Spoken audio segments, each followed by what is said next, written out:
Hey everyone, Matt Trennell here. Just want to give you a little bit of information. The video you are about to watch is interviews with two of the four candidates running for village trustee. So we've done previous videos for village president. There was a presidential debate. And so there are four candidates that are going to be on your April 1st ballot.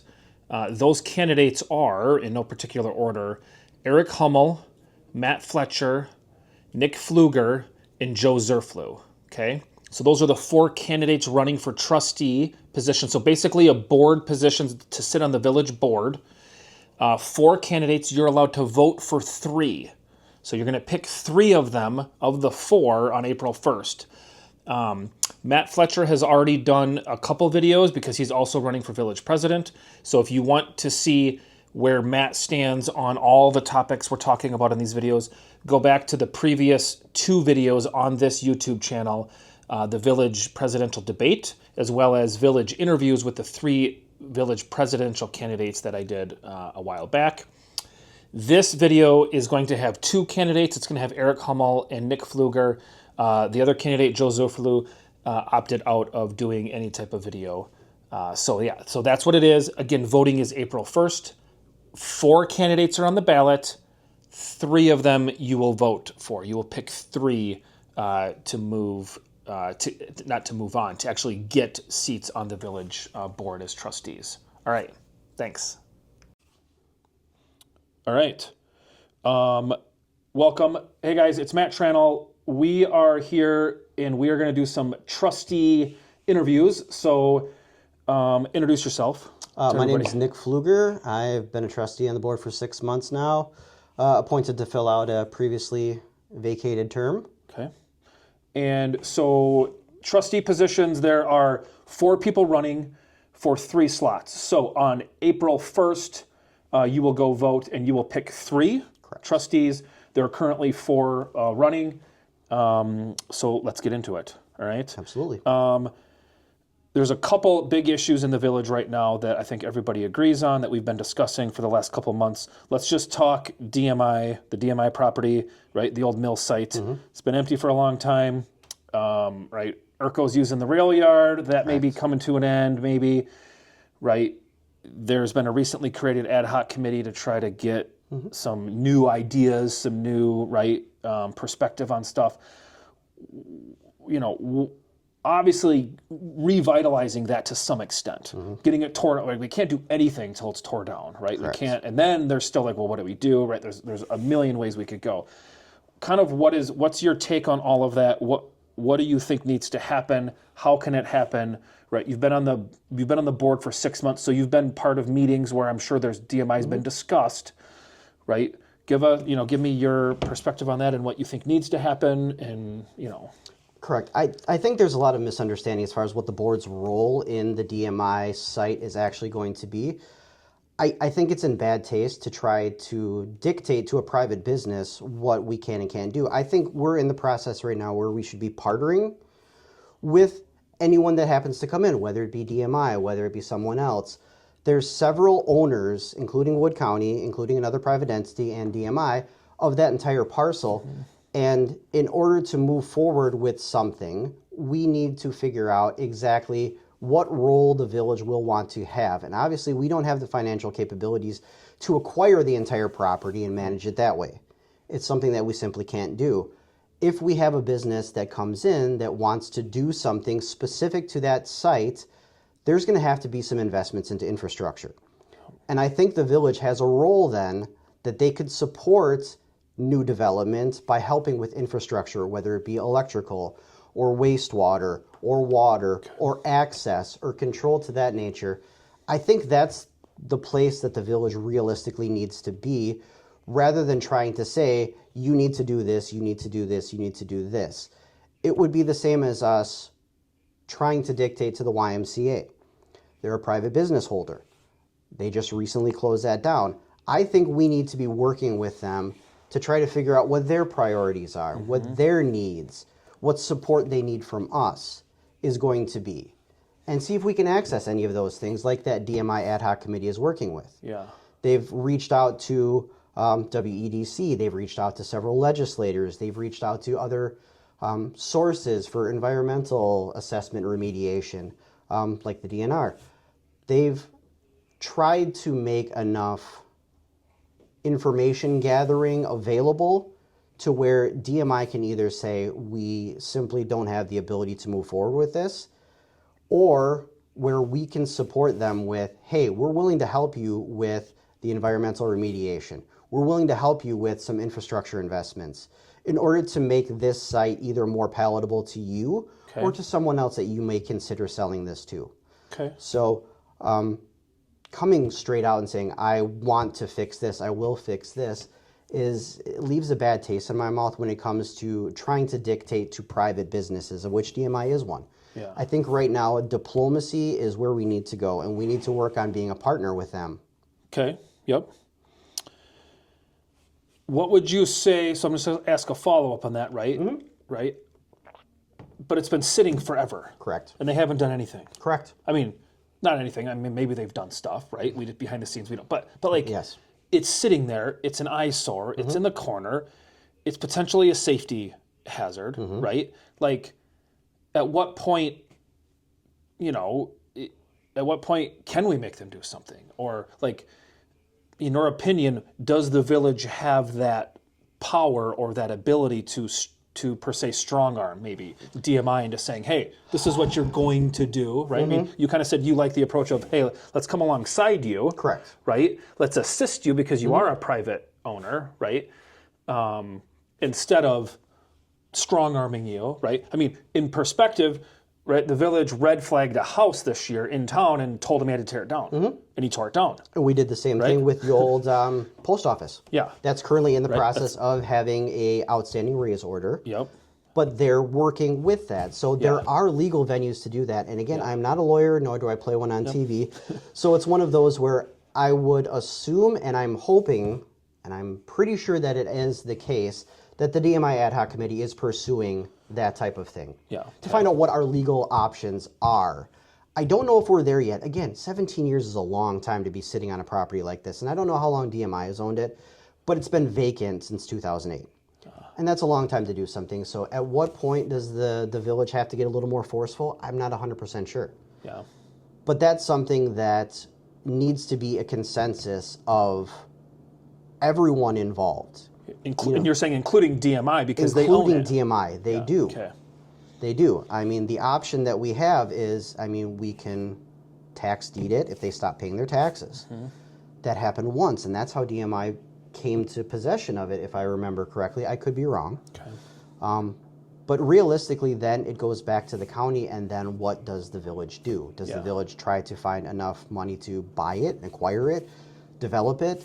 I don't know if that's the key. Yeah. Or if there's some other type of alternative industry, some mixed residential, some condos, some development like that would be beneficial to be there instead of chasing industry. Yeah.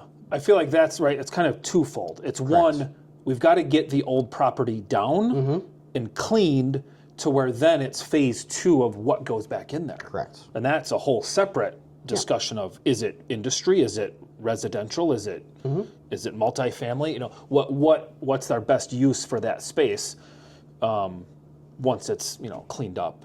Correct. And gone. And again, I've mentioned that I don't like talking in public record on the matter of what we're asking a private business owner to do. Yeah. These are things that should be happening with DMI, and the president, the administrator have reached out to them on a pretty regular basis. Haven't had a lot of luck. I'm hopeful at some point in the near future that they will be willing to re-engage with us and try to figure out what our options are and what their priorities are. Yeah. Okay. So rather than working on the sledgehammer approach, I'd like to work on the handshake approach. Yeah. At a certain point, the handshake approach won't be necessary anymore. Okay. I don't know when that's going to be, but Okay. We'll move past that when it happens. Okay. Nope. All right. Number 2, let's talk about the Village Fire Department has undergone significant changes, right, in the past 12 to 24 months. Correct. You weren't on the board for that. You came in after that was already, all of that had already happened. But obviously the fire department's vital for our community, Correct. right? It's a great, right? There's a lot of people that love to serve and give. So the stability, the effectiveness of it are crucial. From your perspective, how is the department currently operating? And what, if anything, do you believe needs to change to ensure that it continues to serve the village effectively? I believe the current department is operating, and again, this is a very difficult conversation because you can praise the current village without denigrating the previous village fire department. Yep. I think we're doing some incredibly good things right now. What happened previously was regrettable and obviously caused very hard feelings towards a lot of people.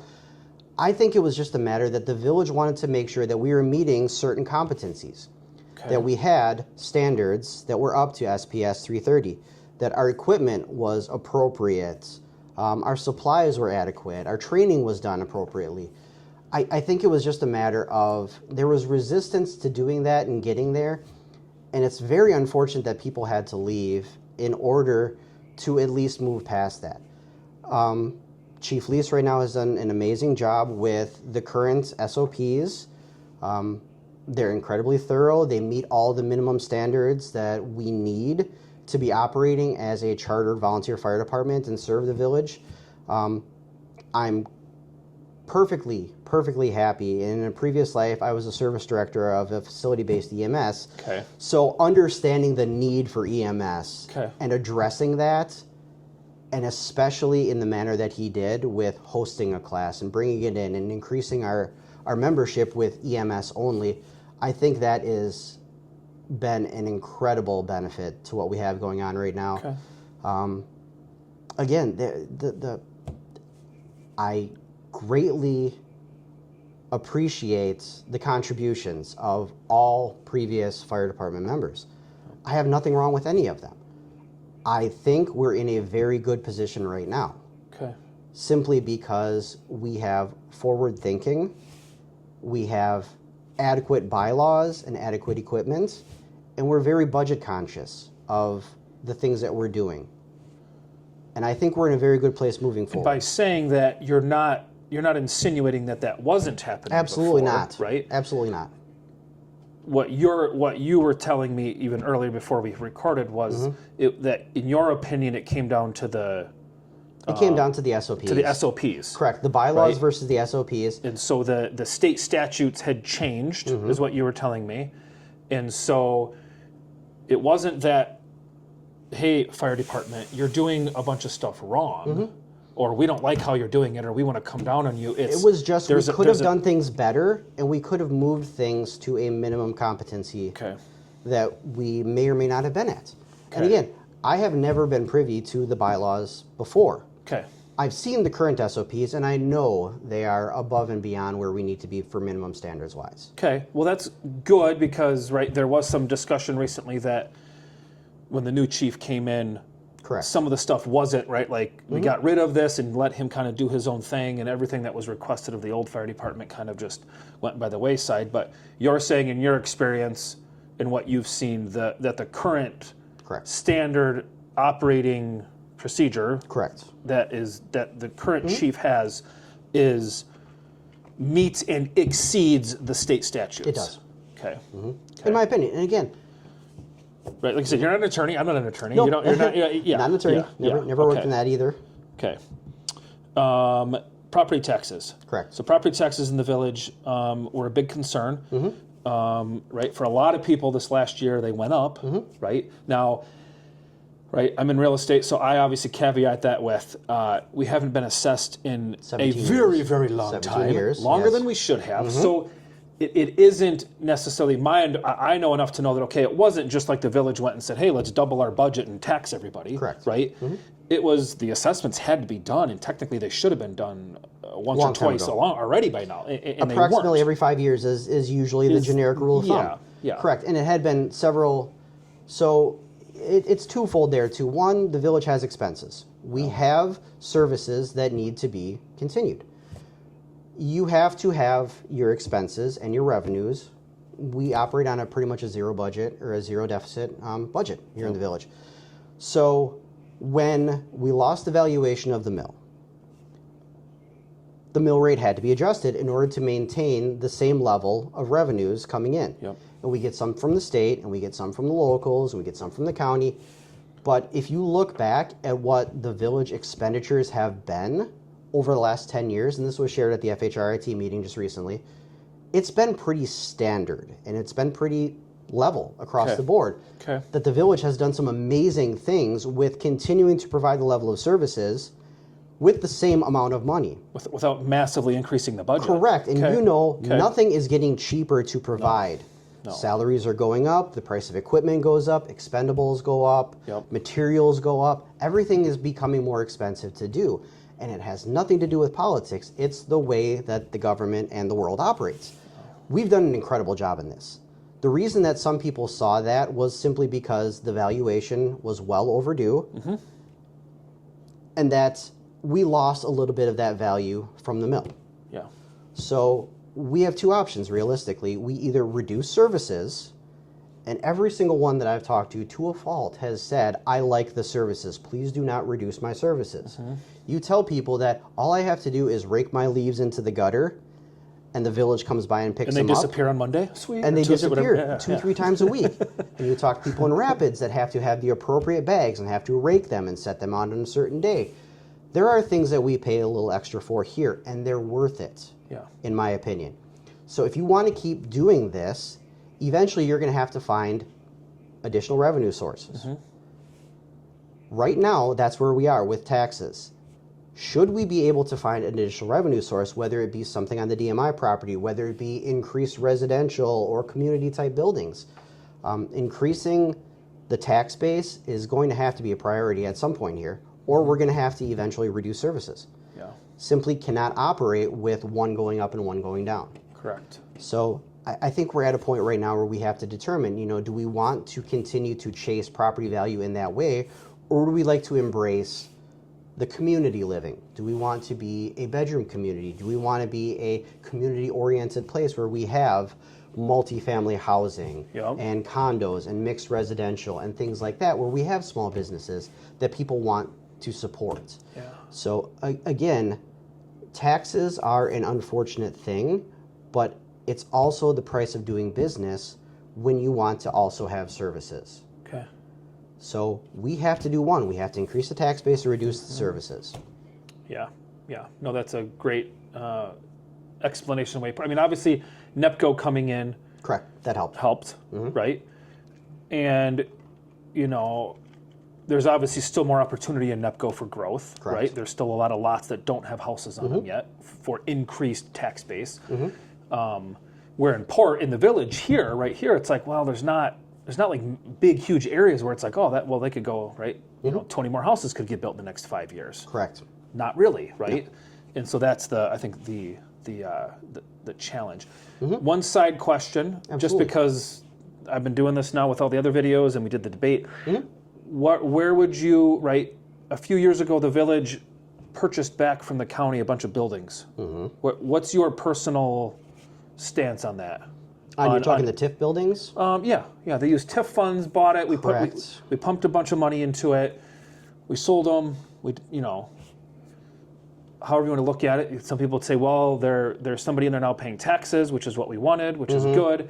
We spent TIF money. Some people look at it and go, well, it was TIF money, it was free, right? I've heard that argument. It didn't cost us anything. Correct. Well, yeah, but time out, it was still our money, and we could have used it for something, and we chose to invest it in that, and then the return, so what's your, where do you land on stuff like that? Like, where, would you say? It depends on the industry, honestly, and I know that's an absolute cop-out of an answer. Lame, just kidding. I know, I'm sorry, and I apologize for that too, but I don't have strong feelings TIF money one way or the other. I have no problem spending money to earn money. And if it comes down to purchasing buildings and putting investment into infrastructure and buildings and things of that nature to encourage people to establish, businesses and support structures within the village, I have absolutely no problem with that.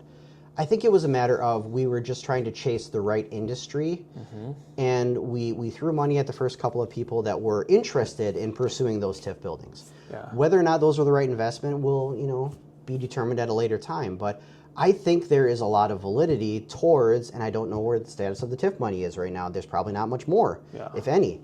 But there is some benefit to be seen to make it more hospitable to coming here. And simply, we're 3 miles from Rapids. Rapids is really getting saturated with the locations that they have for different types of things. if we can be a destination where people can come out and get a cup of coffee or get their nails done or, board their dogs or something that's a small support agency like that, I think we should at least look into the possibility of that. And that's basically what the TIF was brought for. Yeah. Is to try to encourage, try to incubate development within the village. Yeah. So again, I think it's a cop-out answer by saying Well, there's benefits to everything. It depends on the type of industry and whether or not it's something that's going to be sustainable within what we have to offer for the business community. Okay. One more, just because I know it's going to come up with the other candidate that I'm going to interview tonight, so I'm going to ask. This came up in the president, the debate with the presidents, and it was definitely a topic. The PFC. Where do you stand on the PFC? Or do you think the PFC? And again, the PFC is the Police and Fire Commission. Do you believe that is something that is good for the village to have? Do you think it's something that we should do away with? I believe the PFC is good for the village to have, and honestly, Why? There is no possible way to completely insulate an 1,800-person village from politics. But I think it exists to have a method of screening people through, and they know the minutia far more than I do about the medicals and the backgrounds and things of that nature. So I think it's beneficial to have a group of people that are just responsible for new applicants for fire, new applicants for law. Yeah. And if it comes down to the time where we don't have any new applicants, they don't need to meet. Okay. I have no problem with that. If we budget them for an anticipated amount of meetings per year and there's no need for them to meet, I think we just don't have them meet. Yeah. And I'm pretty sure that most of the members there will say, I'm here to serve. I'm here to form a singular responsibility to make sure that we're recommending good law enforcement and fire personnel for membership or employment within the village. So I like the PFC, and I understand its intent, and I understand that politics got involved. But having department heads or trustees directly oversee hirings and firings, I think is difficult to do. So if they provide us with applicants... They being the PFC. The PFC, correct. Okay. And I'm trying to think of the exact way that the police chief was done. That was recommended by the PFC, sent over to FHRIT to recommend a final salary, negotiations were done there, then approved by the Public Safety Committee and ultimately full board.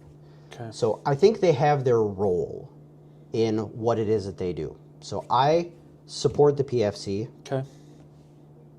For just that reason of trying to remove politics, as impossible as it may be, from our day-to-day operations. Yeah. Okay. No, appreciate that. All right, guys, again, Nick Flugaur, trustee. Correct. Voting is April 1st. Anything else you want people to know that you want to share before we wrap up? Not in the, really. Okay. I mean, no, that's good. It's a matter of... and people have asked me, for years, why haven't you been involved? And I've worked in government for 20 years, and it's just a matter of trying to keep my personal and my work life separate. The need arose, and I felt it was time to offer my services. And if my services aren't required, then I will sit in the peanut gallery and make my suggestions 3 minutes at a time. So I do appreciate it, and would appreciate your vote. Yeah. All right. Sounds good. Thank you, sir. Appreciate it. All right, hey everybody, Matt Tranel here, and I am here with Eric Hummel. And Eric is running for a village trustee position for the Village of Port Edwards. Voting is on April 1st, and there are 4 candidates running for 3 positions. So you will pick 3 candidates to vote for on April 1st, and Eric is one of them. Thanks, Eric, for joining me. Thank you. I really appreciate you doing this, Matt. Yeah. So give us a quick introduction about yourself. Who you are, where you're from, where you live, what's your history, Sure, I'd be glad to do why that. you're running for trustee and stuff like that. That sounds really good. Well, thank you. My name is Eric Hummel. We moved, we purchased land here 10 years ago. Okay. Purchased property, built a home, and have lived here since. Why here? We chose to live here. We chose to live here because it was convenient for us with our 3 kids who are between here and Madison and the Twin Cities.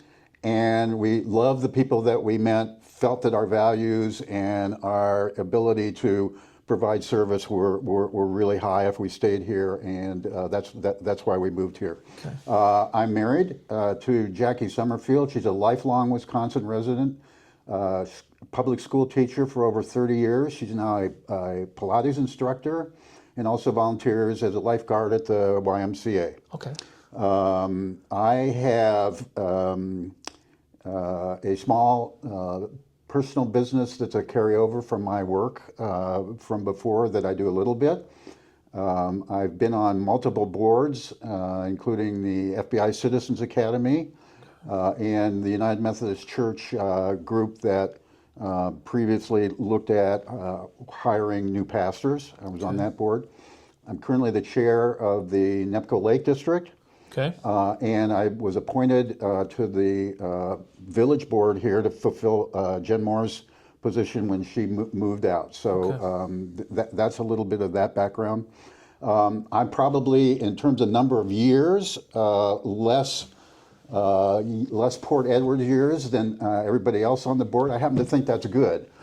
We have a lot of history here with people that have lived here a long time. I think it's good to bring in some new ideas and so forth. Okay. Very quickly, my career, I was a licensed psychologist and worked in Wisconsin for about 22 years in private practice. I did about 7 years of consulting nationally as well as internationally on process excellence.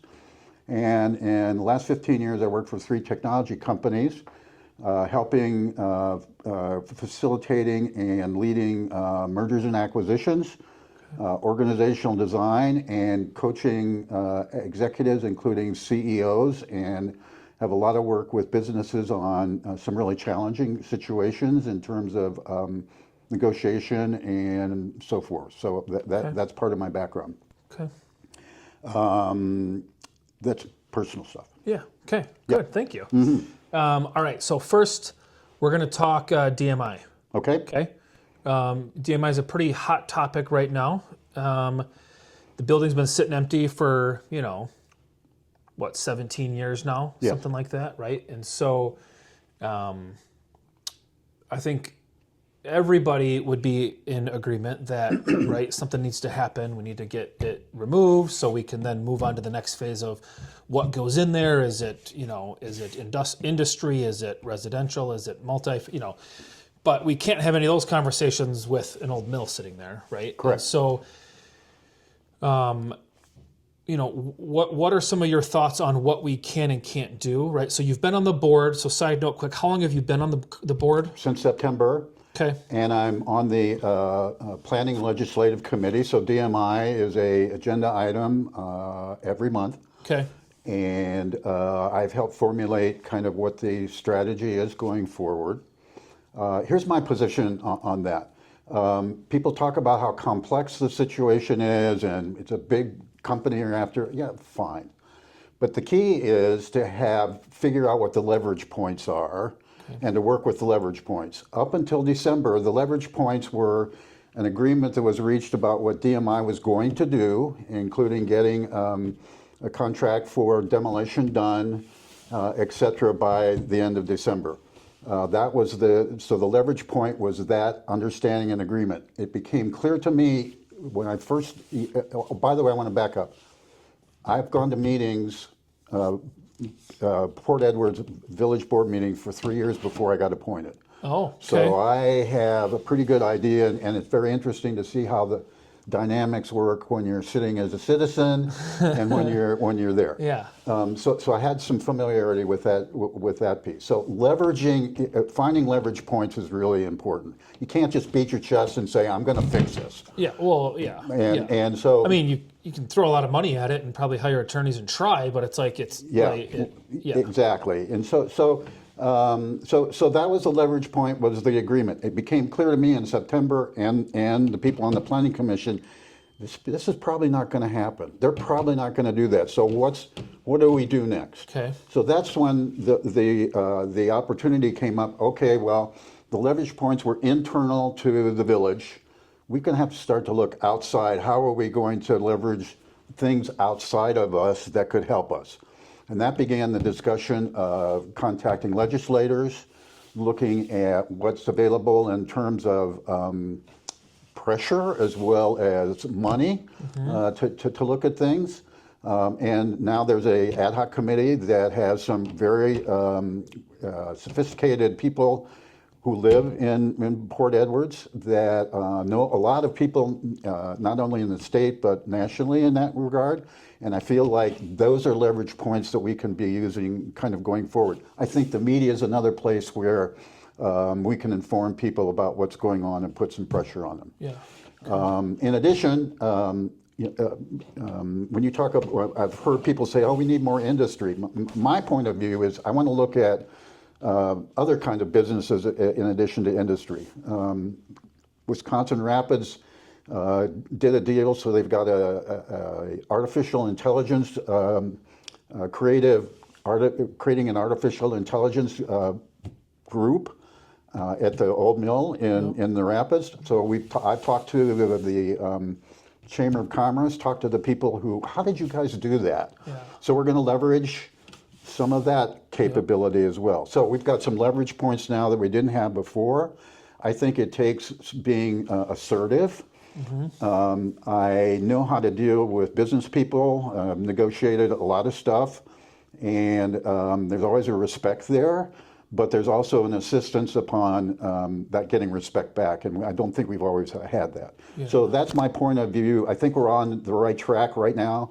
And I hope to keep that there. I do want to clarify one other thing. Okay.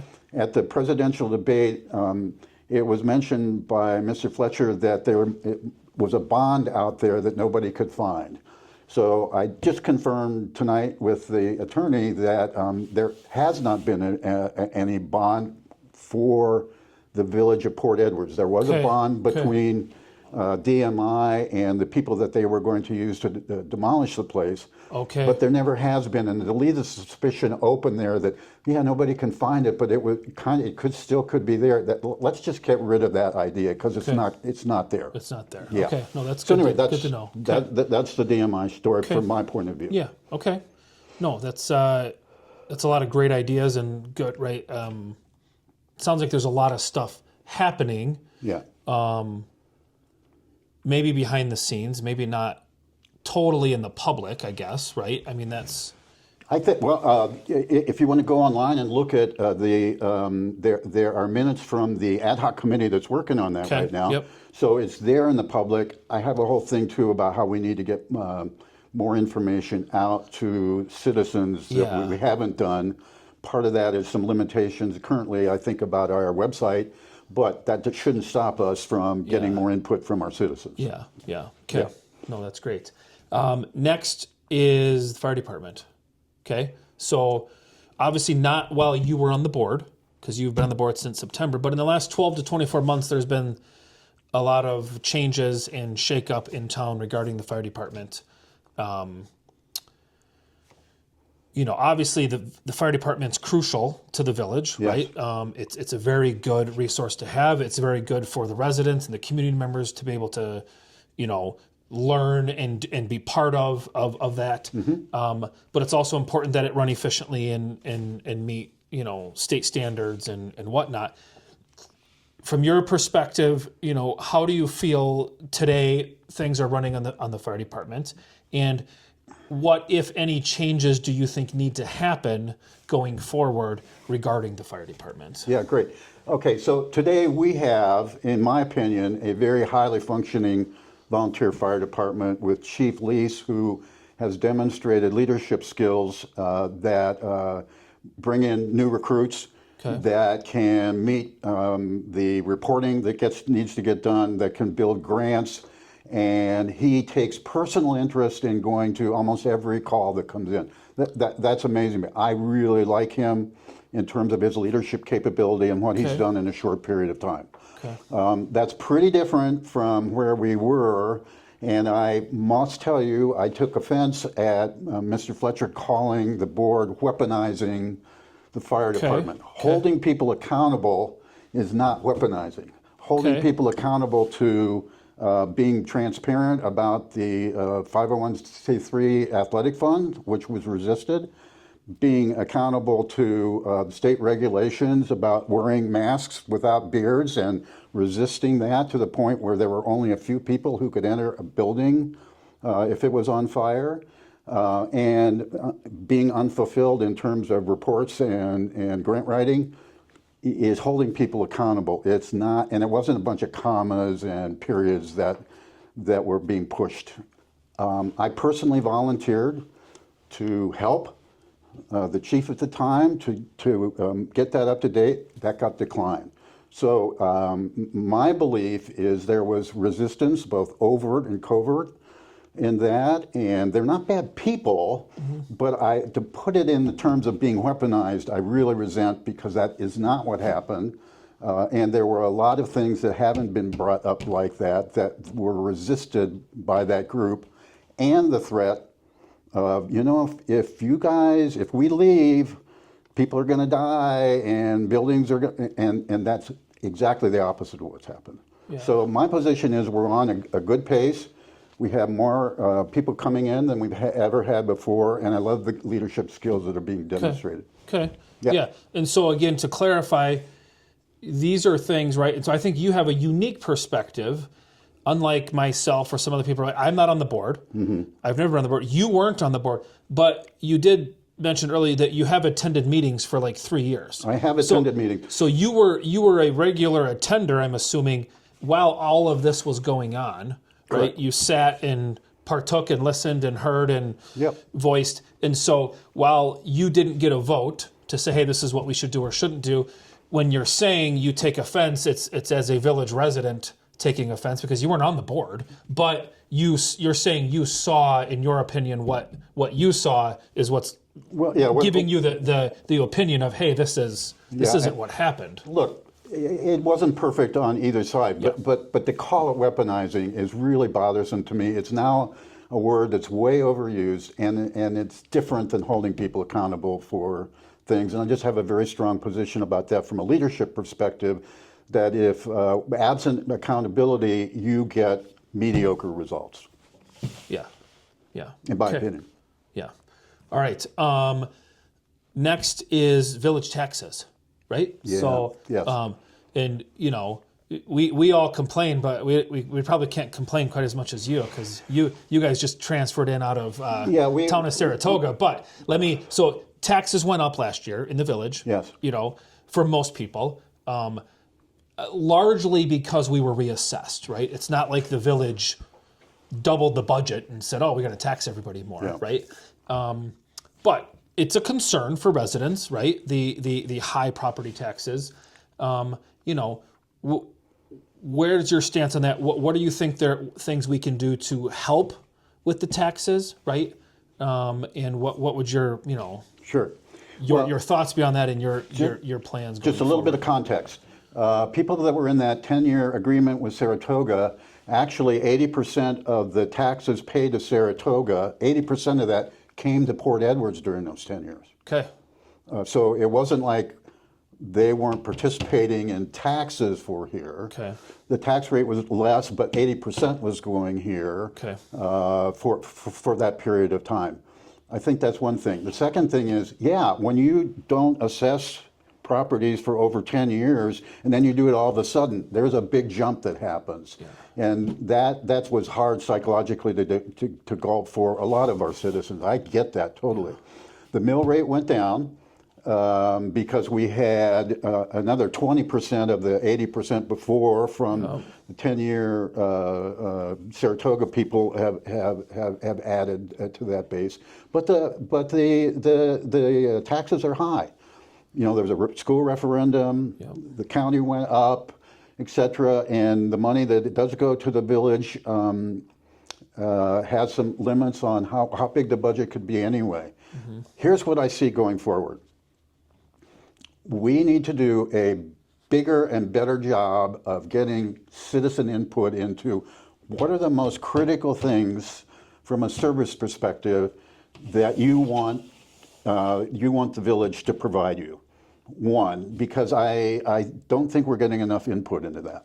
There are ways to do that, very simple ways to do that, but we need much more input into that. The second is, there's no mistaking about it, we'll probably have to look at when people leave employment here, attrition and so forth, or retirement, we may not have the capability to replace everybody.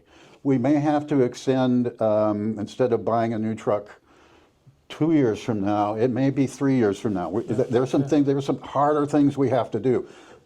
And it takes, to me, it takes fortitude to do that. I do think there are still some opportunities to have some critical investments that could bring more revenue in, and I don't want to forget about that. There's an old adage that really, when you think about finances or whatever, you have to think short-term and long-term. That could be a short-term decision that sounds like, oh my gosh, we're spending money on that, but long-term it's going to bring X, Y, and Z. But I think we've been doing a lot of short-term thinking and not much long-term thinking. Hence, what are we going to do with some space that we invested a lot of money in to fix up and it's still vacant? Yeah. What's going to happen with the Y building when that gets leased? We have to do short and long-term thinking there. Yep. So I have a lot of empathy for people. It's not just me who's paying a lot. I have a lot of empathy for that. And so we've got to get much more input, and we have to make some tough decisions going forward. And I think it's going to mean either a reassessment of kind of what the services are that people want and we can provide, and maybe not fill every position that when people leave about employment here. Yeah. Okay. Lastly, the the Police and Fire Commission, yes. PFC. This is another has come up as kind of a hot button this campaign year, and so I wanted to address that. Basically, the Police and Fire Commission, tell me where you stand on that. Do you think that's a good thing for the village to have that? Do you think it needs to go away?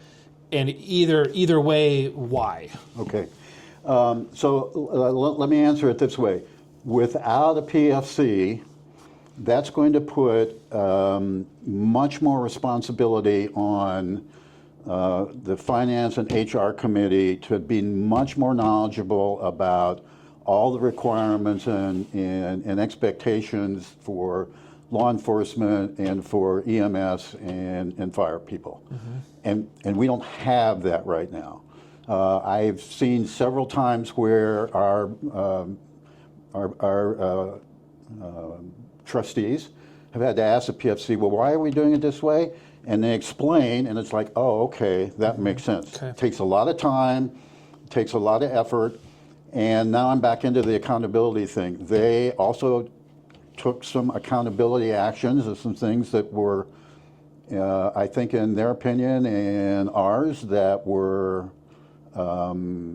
questionable, and weren't afraid to take that kind of action. So to get rid of it, it feels to me like that's a grievance kind of thing that I don't like what happened to me, so I want to get rid of them. I think they're very functional. The group itself has great background, and I think are very, very fair and so forth, and I want to keep it.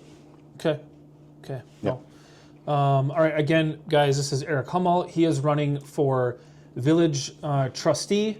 Voting is April 1st, so get out and vote. And I appreciate your time, Eric. I appreciate you doing it too. Yeah, Thank you, sure. Matt, very much. Yeah. Yeah. Awesome.